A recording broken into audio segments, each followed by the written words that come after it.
C'est un livre qui est basé sur un noyau central qui est, disons, la visite du cabinet secret du musée de Naples. Là où on a rassemblé tous les objets érotiques rencontrés au cours des fouilles de Pompéi depuis le milieu du XVIIIe siècle.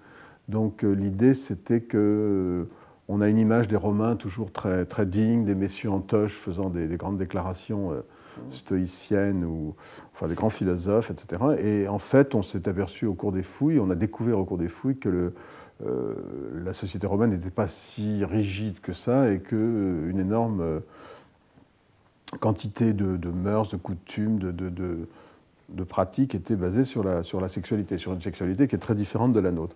Alors c'est à partir de ce noyau central donc, que va se développer l'intrigue, c'est-à-dire la rencontre du personnage, du narrateur qui dit « je », qui me ressemble beaucoup puisqu'il est né le même jour que moi et qu'il a le même prénom, avec deux femmes, celle qui lui fait visiter le cabinet secret et une autre qui est une actrice qu'il a connue quelques années auparavant.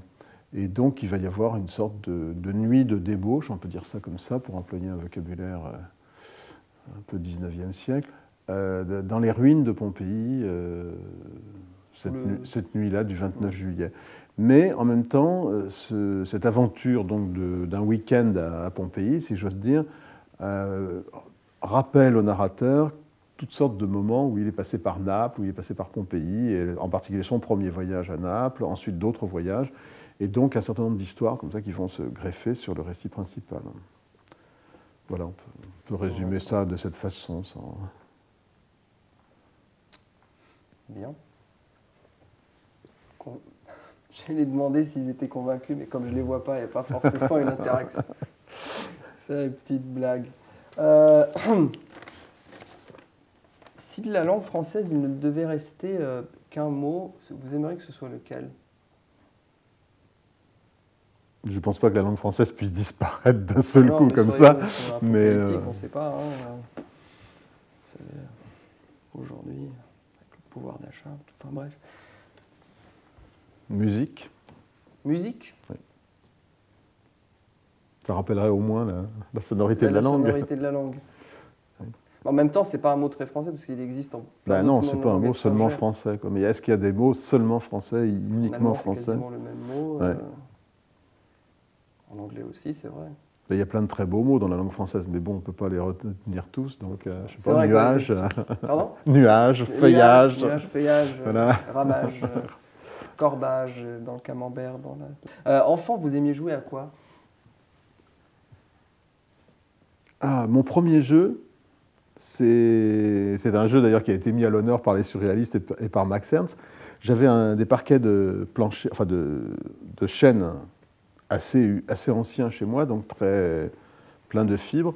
Et donc mon premier grand jeu, celui dont je me souviens en particulier, c'était de prendre des mines, casser des mines, ouvrir des crayons, prendre les mines, donc ouvrir des crayons avec un canif, prendre les mines, et avec la mine de crayon, frotter sur des papiers, sur les raies du plancher pour avoir des dessins. Comme ça.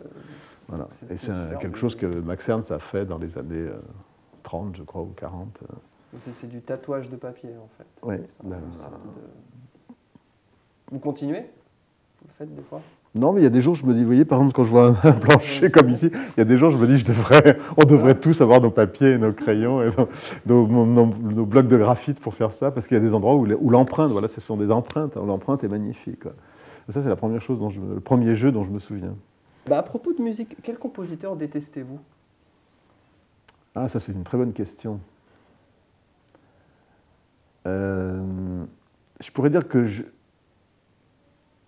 j'ai eu des périodes de détestation de Wagner, mais pas pour des raisons qui soient entièrement musicales, parce que c'est quand même un grand révolutionnaire de la musique, pour des raisons qui sont de deux ordres. Voilà, de deux ordres. D'abord lui, le personnage, antisémite, et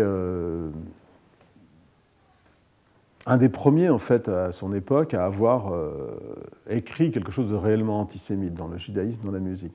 Et puis d'autre part, alors on est plus près de la musique là, cette espèce de fatras de vieux mythes finalement très réactionnaires qu'il a revivifié et qu'il a envoyé comme ça sur le monde entier, qui a donné par ailleurs, effectivement, on peut dire qu'il est un peu à l'origine de cette espèce d'engouement post-romantique qui a donné naissance au nazisme, au retour des brumes, disons, romantiques contre les Lumières du XVIIIe siècle. Alors à Wagner, j'opposerais évidemment Bach et Mozart, qui sont mes compositeurs préférés.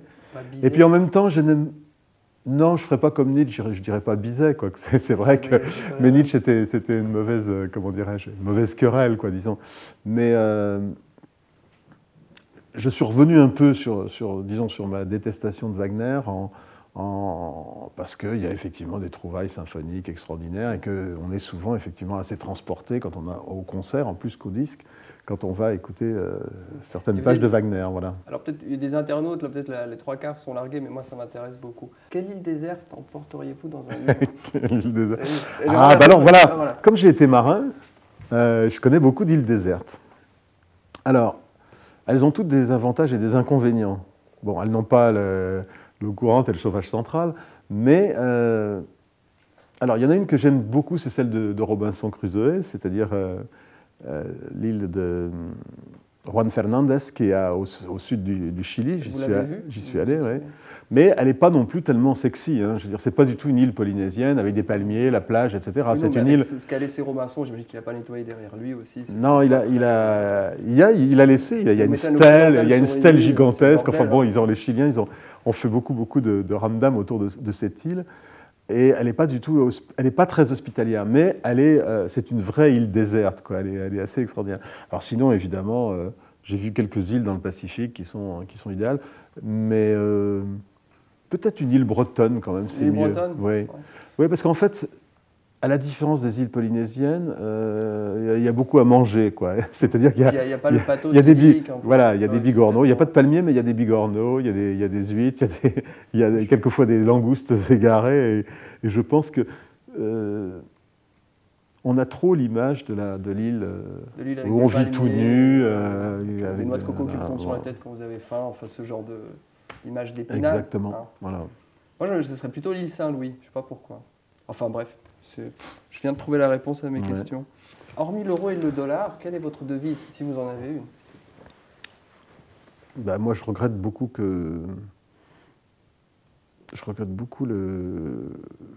la lire italienne. La lire italienne. Mais l'euro... alors, moi, j'ai fait une proposition qu'on débaptise l'euro, parce que comme plus personne ne fait la liaison, les gens disent 300 euros. Tout le temps, on n'entend plus que ça. Et j'ai proposé qu'on mette un H devant le euro, oui, ou alors un roro, ou un zoro, ou un Z, en fait. Un zoro, oui, c'est ça. Parce que c'est vraiment insupportable. Maintenant, toute la télévision, la radio, tout le monde dit tout le temps la même chose, et les gens ne font plus la liaison. Alors qu'il faut faire la liaison, on dit 20 euros et 200 euros, et donc... Et bientôt, on ne dira plus que 5 euros, parce que c'est ce qu'auront les gens. Bah voilà. Il y a une question que vous aimeriez vous poser? À moi? Bah oui. Ça, vous complétez un peu mon travail, et puis on fait un truc, un binôme, ça peut être sympa. Là, vous posez des questions embarrassantes, effectivement. Oui, je pourrais me poser... Voilà, j'ai une question. Pourquoi êtes-vous si modeste? Voilà. Et je ne vous répondrai pas. Hein.